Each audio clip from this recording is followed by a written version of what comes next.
तो बच्चों हमने लास्ट वीडियो में इनकम मेथड पढ़ा था, जिसके हमने अंदर NDP@FC फाइंड आउट किया था और उसका कुछ कन्वर्जन NNP@FC नेशनल इनकम निकालना सीखा था, GDP@MP निकालना सीखा था। तो वो फर्स्ट टॉपिक था। तो आज हम सेकंड टॉपिक पढ़ रहे हैं, सब बच्चे ध्यान देंगे यहाँ पर। इसका नाम है एक्सपेंडिचर मेथड। इनकम मेथड में हमने इंडिया की इनकम को ऐड करके NDP@FC निकाला था। ऐसे ही हम एक्सपेंडिचर मेथड में क्या करेंगे कि जितने भी एक्सपेंडिचर हो रहे हैं, जो प्राइवेट पर्सन कर रहा है या गवर्नमेंट कर रही है, उन सबको ऐड करने से हम सबसे पहले GDP@MP निकालते हैं बेटा यहाँ पर।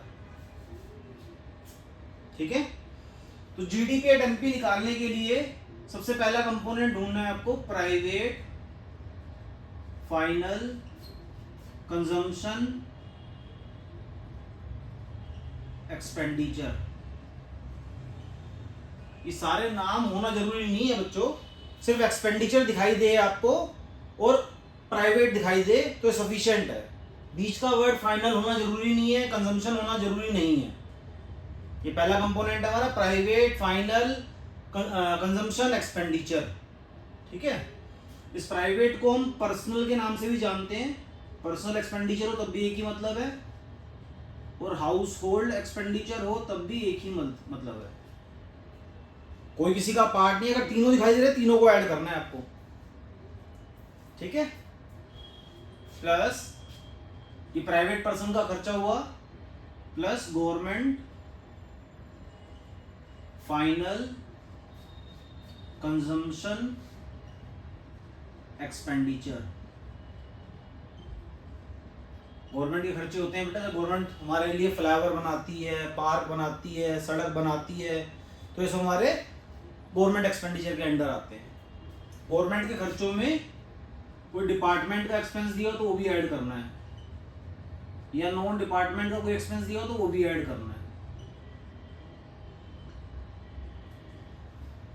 समझ में आ रहा है सब कुछ? कोई डाउट तो नहीं है किसी को? तो सेकंड कंपोनेंट है government final consumption expenditure, plus third expenditure है बच्चों नेट एक्सपोर्ट। नेट एक्सपोर्ट होगा तो प्लस करते हैं, और नेट इंपोर्ट होगा तो माइनस करते हैं। ना नेट एक्सपोर्ट है ना नेट इंपोर्ट है, सिर्फ एक्सपोर्ट और इंपोर्ट है, तो एक्सपोर्ट को प्लस करना है और इंपोर्ट को माइनस करना है। तो मतलब दोनों का डिफरेंस जो होता है ना, वो नेट होता है बच्चों। कोई डाउट है किसी को? कोई डाउट है तो पूछ सकते हो। एंड लास्ट फोर्थ कंपोनेंट है फॉर्मेशन। फॉर्मेशन वर्ड ढूंढना है खाली आपको। फॉर्मेशन वर्ड का नाम होता है gross domestic capital formation. Formation देखना है बस आपको, फॉर्मेशन को देखकर ऐड कर दोगे जो भी नाम फॉर्मेशन का होगा। ऐड करने के बाद चेक करना कि फॉर्मेशन का जो फर्स्ट नेम है वो ग्रॉस है या वो नेट है, ये प्रॉब्लम है। ग्रॉस है तो कोई प्रॉब्लम नहीं है, अगर नेट है तो प्रॉब्लम है। तो नेट को ग्रॉस बनाना पड़ेगा। तो हमने लास्ट वीडियो में पढ़ाया था मैंने आपको कि ग्रॉस और नेट का डिफरेंस क्या होता है, डेप्रीसिएशन। तो बच्चों ये जो नेट है इसको कन्वर्ट करना है ग्रॉस में। नेट और ग्रॉस का डिफरेंस मैंने कहा था डेप्रीसिएशन होता है बेटा। अगर फॉर्मेशन वाले नाम में ग्रॉस है तो कोई प्रॉब्लम नहीं है, अगर फॉर्मेशन वाले नाम में नेट है तो आप क्या प्लस करते हैं, डेप्रीसिएशन। हर बार डेप्रीसिएशन प्लस नहीं करना कि आप फॉर्मेशन देखो और हर बार डेप्रीसिएशन प्लस कर लो, ऐसा नहीं बोला मैंने। अगर फॉर्मेशन वाले नाम में ग्रॉस है तो कोई प्रॉब्लम नहीं है, अगर फॉर्मेशन वाले नाम में नेट है तो क्या ऐड करना है यहाँ पे, डेप्रीसिएशन। ठीक है, और डेप्रीसिएशन का दूसरा नाम मैंने आपको परसों बताया था, कंजम्पशन ऑफ फिक्स्ड कैपिटल। ये डेप्रीसिएशन का अदर नेम है बेटा। पहली प्रॉब्लम है नेट और ग्रॉस वाली। दूसरी प्रॉब्लम है कि अगर ग्रॉस डोमेस्टिक के बीच में फिक्स्ड वर्ड आ जाए तो इस फिक्स वर्ड को आपको हिडन करना है। फिक्स वर्ड को हिडन करने के लिए आपने क्या ऐड करना है, change in stock. Change in stock ना हो तो हो सकता है इंक्रीज इन स्टॉक। ठीक है, और ये भी ना हो, ये भी ना हो तो क्या करना है बच्चों, क्लोजिंग स्टॉक को प्लस करना है, ओपनिंग स्टॉक को उसमें से माइनस करना है। दोनों का डिफरेंस क्या होता है, नेट होता है बेटा, मतलब चेंज इन स्टॉक होता है। चेंज इन स्टॉक मतलब और नेट मतलब सेम है। तो चार चीजें हमने प्लस की एक्सपेंडिचर मेथड में, जिससे हमने जीडीपी एट एमपी कैलकुलेट किया। सबसे पहला नाम ऐड किया प्राइवेट फाइनल कंजम्पशन एक्सपेंडिचर, दूसरा नाम ऐड किया गवर्नमेंट फाइनल कंजम्पशन एक्सपेंडिचर, तीसरा नाम ऐड किया नेट एक्सपोर्ट, और लास्ट नेम हमने ऐड किया फॉर्मेशन। फॉर्मेशन को ऐड करने के बाद चेक किया कि फॉर्मेशन का नाम ग्रॉस है या नेट है। अगर ग्रॉस है तो कोई प्रॉब्लम नहीं है, अगर नेट है तो क्या प्लस करते हैं, डेप्रीसिएशन। और अगर फॉर्मेशन के बीच में कहीं फिक्स्ड वर्ड दिखाई दे, फिक्स्ड वर्ड, तो मैंने क्या बोला, क्या ऐड करना है, चेंज इन स्टॉक या इंक्रीज इन स्टॉक। दोनों ना हो तो क्लोजिंग स्टॉक को प्लस करना है, ओपनिंग स्टॉक को माइनस करना है। तो इससे आपका क्या फाइंड आउट होता है, जीडीपी एट एमपी। ये हमारा एक टॉपिक कंप्लीट है बेटा। किसी को कोई डाउट तो नहीं है, सबको समझ आ गई अच्छे से बात, ठीक है बेटा। तो बच्चों हमने एक पार्ट सीखा एक्सपेंडिचर मेथड का, जीडीपी एट एमपी निकालना। अब हम उस जीडीपी एट एमपी को कन्वर्ट करना सीख रहे हैं। जो हमने फाइंड आउट किया वो हमेशा अंदर रहेगा। मान लो क्वेश्चन ने बोला हमें एनएनपी एट एफसी निकालना है,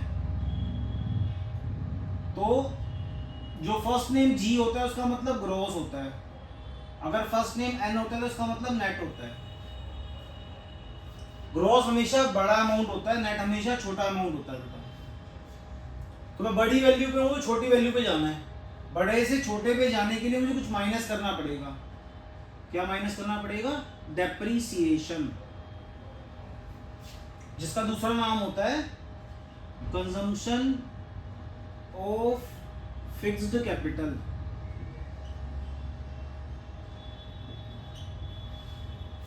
ठीक है, मिडल जो नेम है इसका नाम है, डी मीन्स डोमेस्टिक और एन मीन्स नेशनल। एक कंट्री की इनकम डोमेस्टिक है बेटा, इंडिया में रहते तो इंडिया की इनकम डोमेस्टिक है, इंडिया के साथ फॉरेन की इनकम नेशनल है। तो नेशनल वाला अमाउंट बड़ा होता है, डोमेस्टिक वाला अमाउंट छोटा होता है। तो हम छोटे से बड़े पे जाने के लिए कुछ प्लस करते हैं, जिसका नाम है NFIA, net factor income from abroad. P हमेशा प्रोडक्ट होता है जिसमें कोई चेंजेस नहीं होते। FC मतलब फैक्टर कॉस्ट होता है, MP मतलब मार्केट प्राइस होता है। मार्केट प्राइस हमेशा बड़ा होता है, फैक्टर कॉस्ट हमेशा छोटा होता है। फैक्टर कॉस्ट पर हमें जाना है और मार्केट प्राइस पर हम हैं, तो MP से FC पे जाने के लिए माइनस करते हैं क्या, नेट इनडायरेक्ट टैक्स। समझ आ रहा है सबको क्या पढ़ा रहा हूं। तो इससे हमारा NNP at FC find out होता है, इसको हम नेशनल इनकम भी बोलते हैं। तो इस पूरे टॉपिक को एक न्यूमेरिकल से समझते हैं कि कैसे ये क्वेश्चन सोल्व होगा। ठीक है, इसको रब कर दूं, सबने कॉपी कर लिया है, ठीक है, उतारो इतने आप, मैं क्वेश्चन निकाल दूं। तो बच्चों हमने एक्सपेंडिचर मेथड को पढ़ा, पहले उसको कन्वर्ट करना सीखा। अब एक एग्जांपल के थ्रू हम उसको सोल्व करते हैं, कैसे न्यूमेरिकल सोल्व करना है। एग्जांपल नंबर 31, तो ऊपर लिखा है कैलकुलेट नेशनल इनकम निकालनी है बाय एक्सपेंडिचर मेथड। लेकिन नेशनल इनकम डायरेक्ट नहीं निकलेगी, जब भी एक्सपेंडिचर मेथड आएगा तो मैंने बोला आपको पहले क्या निकालना है, जीडीपी एट एमपी निकालना है बेटा। हम एग्जांपल कर रहे हैं 31। तो चेक करो अपने क्वेश्चन में सब बच्चे,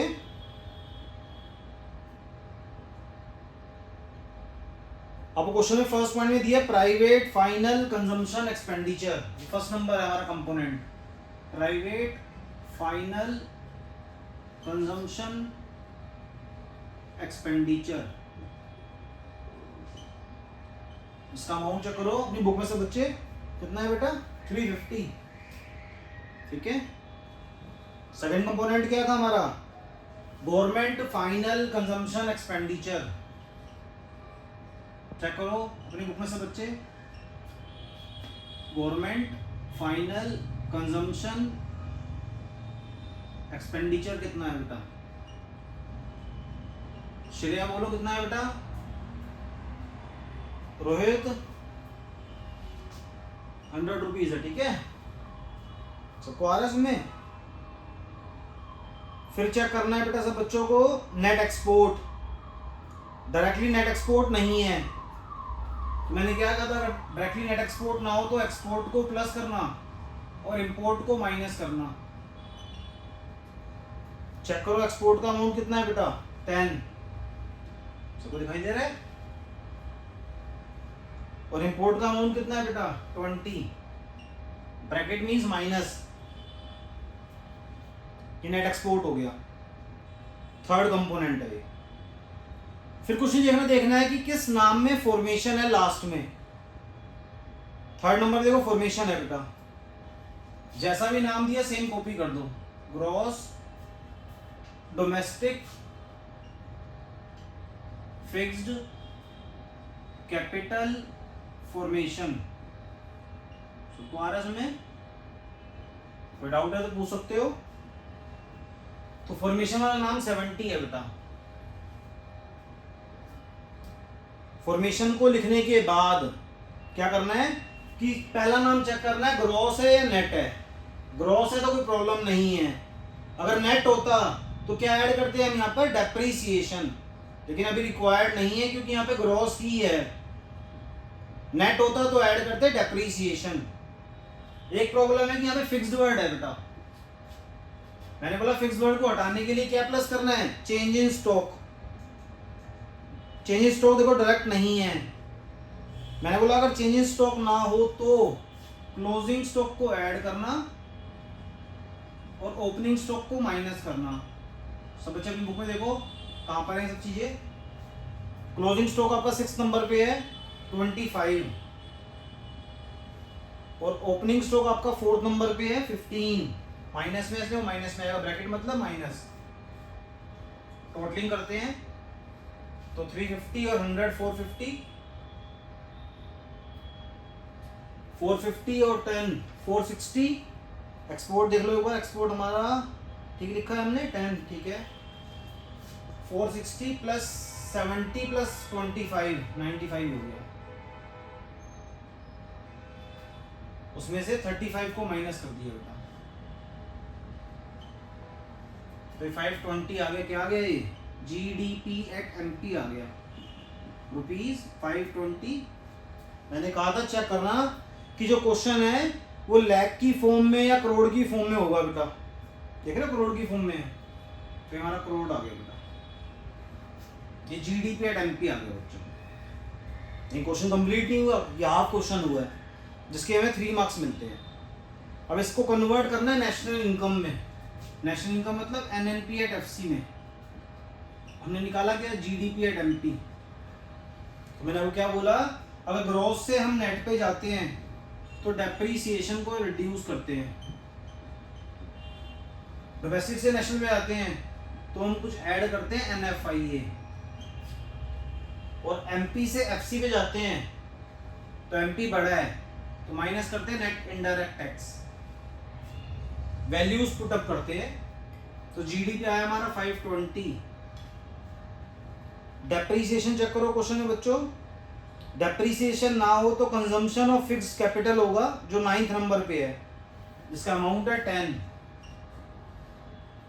फिर चेक करो net factor income from abroad जो 12th नंबर पे है जिसका अमाउंट -5 है, प्लस लिख के -5 कर दिया, और नेट इनडायरेक्ट टैक्स जो हमारा 25 है जिससे हमारा NNP एट FC निकलता है। तो 520 में से सब माइनस किए हैं बेटा, तो 30 40 हो गए टोटल, तो 480 हमारा आंसर आ गया। ठीक है, नेशनल इनकम मतलब NNPAT-FC निकालना था हमको।